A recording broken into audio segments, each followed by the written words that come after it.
Hello everyone, welcome back to my channel.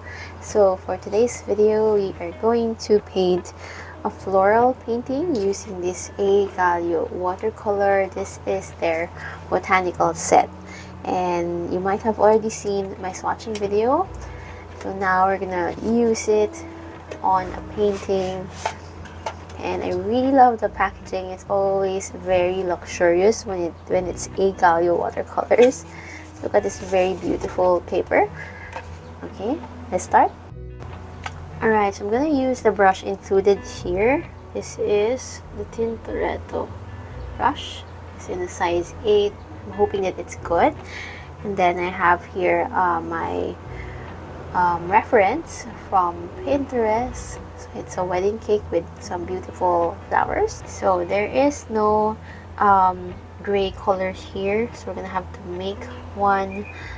Usually I use just indigo or paint spray, but I read in the description of this palette that you can mix viridian and a bit of carmine, so I can get that nice gray. So we're just gonna have to be patient with mixing. Okay, so that looks like a nice gray. That is so interesting. Very good. So happy with this color. And then we're gonna use the other colors now. Wanted to add some of the deep reds here, and also add some sort of whitish flowers. So we're gonna do that. Let me grab some quinacridone gold. So what I like about the Agallo set is that it easily wets. You don't need to, actually we don't need to pre-wet it anymore. Let's just put some small dots. I'm gonna grab some of this yellow. Okay, let's grab some more. This is gonna be the center of the flower.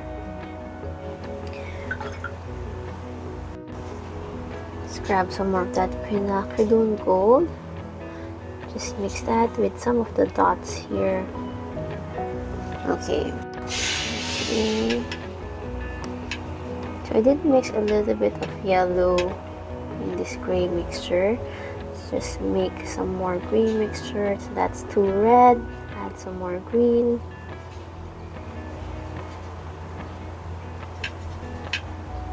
Okay. I'm gonna add some more water.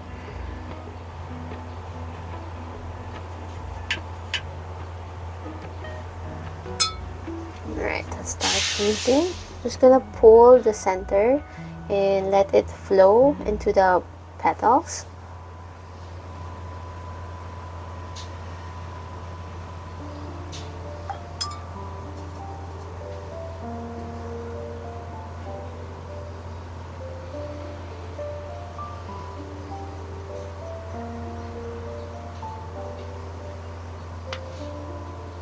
So this is actually a good brush. I don't think I've ever tried this brush yet. I tried the Tintoretto mop brush, but I'm not sure if this is the same, or maybe this is just a mop brush version and they have a round brush. This is actually pretty good.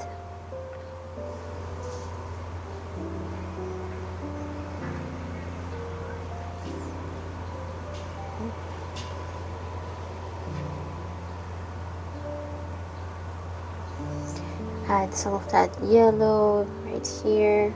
Just let it bleed. Maybe grab just a darker color. Maybe grab some dioxazine violet. Just gonna put it right here. Alright, let's mix permanent carmine.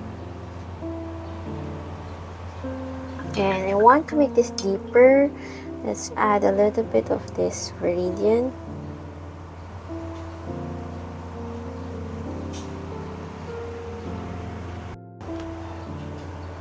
Okay, so just gonna try and paint some small strokes.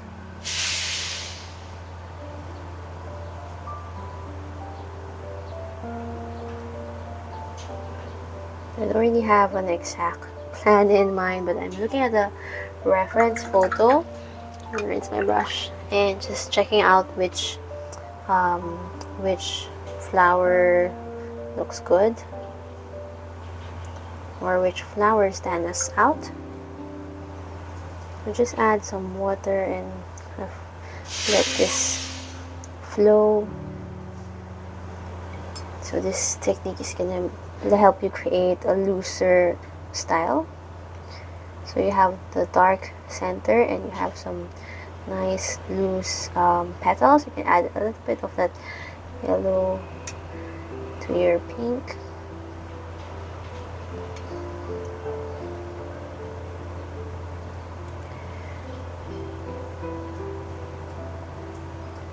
Okay. You can add a little bit of that violet, maybe some more pink right here. Just add some more contrast. It's actually flowing really nice on wet paper.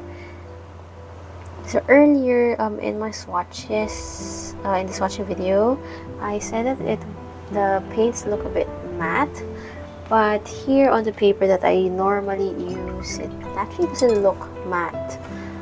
So maybe the paper has an effect as well. Right, so I'm gonna try this color. It's Pietra Rosa. It actually looks like potter's paint. We add a little bit of that yellow. Maybe it's gonna give it a peach color. That looks very beautiful. Add some more of that pink. That's a very nice muted color. Okay, maybe this is gonna be my favorite color. This is a color that's difficult to mix if you do it on your own. But you have this nice color in the pan. So really happy about that.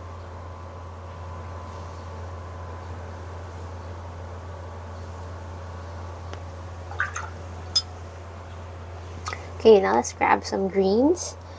This is sap green, and in my swatches I actually said that this is a really beautiful green because it's a bit more subtle than the usual sap green that we have in other brands.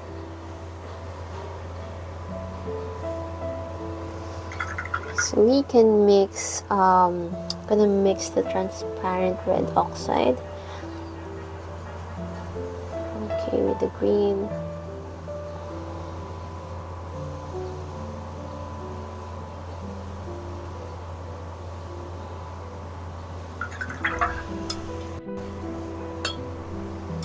Okay, we also have perylene green here. So you can just drop it right there.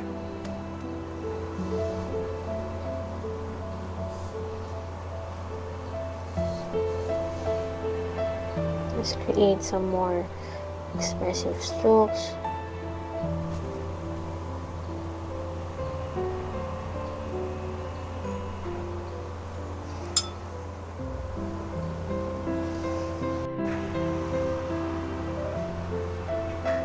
So I am feeling very rusty right now because I honestly haven't painted in a while. And also I'm using a different brush, but you can see this brush is actually creating some nice thin strokes. Even if it looks chunky, you can create some nice strokes.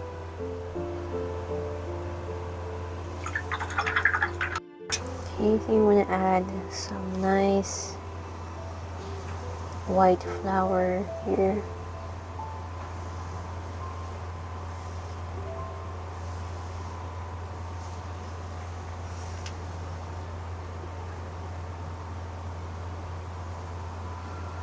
Just add some quinacridone gold and maybe this transparent red oxide.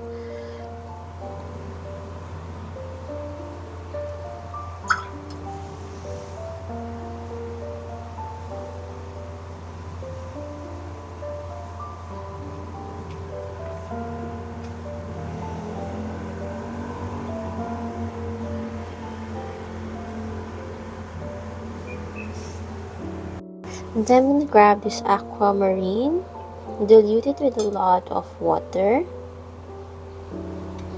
I think we can add some nice small fillers. Just put some small dots. You can add a little bit of this violet just to tone it down. Just add some more water.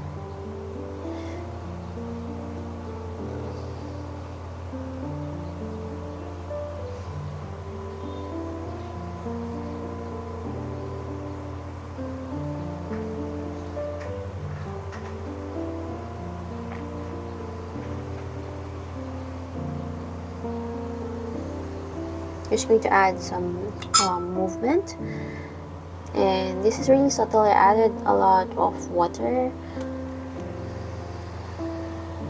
I noticed that with the Agallo watercolor, I feel like I'm using more paint than usual, or it melts so easily.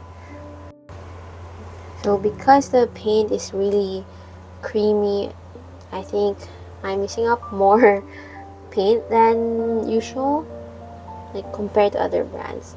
But that could also mean that maybe it's more pigmented. I'm not sure, but I still like the formulation because it's, as you can see, it's very pigmented. A little goes a long way.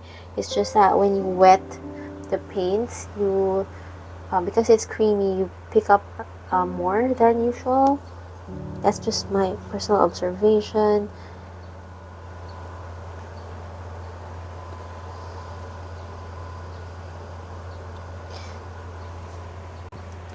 So I also really love that they added certain colors in this botanical set that I personally would add, like perylene green. I don't really see a lot of perylene greens in sets like this, and also green gold, which is one of my favorite greens. And I still haven't used that. So I'm gonna add some small dots later on. So I'm adding perylene green now to add some contrast. You can see it's a really dark green. It's so beautiful. I'm excited to use this set in other paintings. So this is the green gold. It's a nice bright green that instantly lifts up any painting, in my opinion. You can see it's just so beautiful. So if that looks too bright, you can grab another green and you just paint it on top to tone it down. You can use this as a filler, add some small green berries.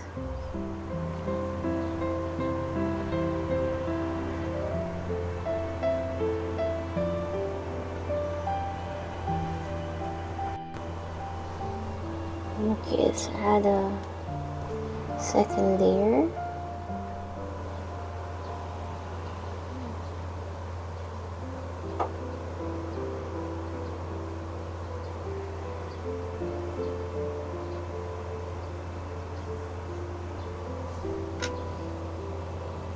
So add some dark center.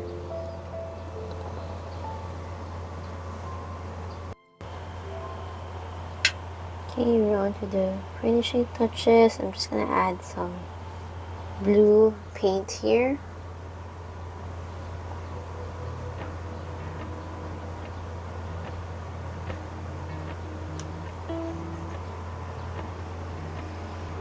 Okay, it's looking really good. I think I want to add some smaller like flowers here and there, just to make it look a bit more balanced. And maybe grab some green.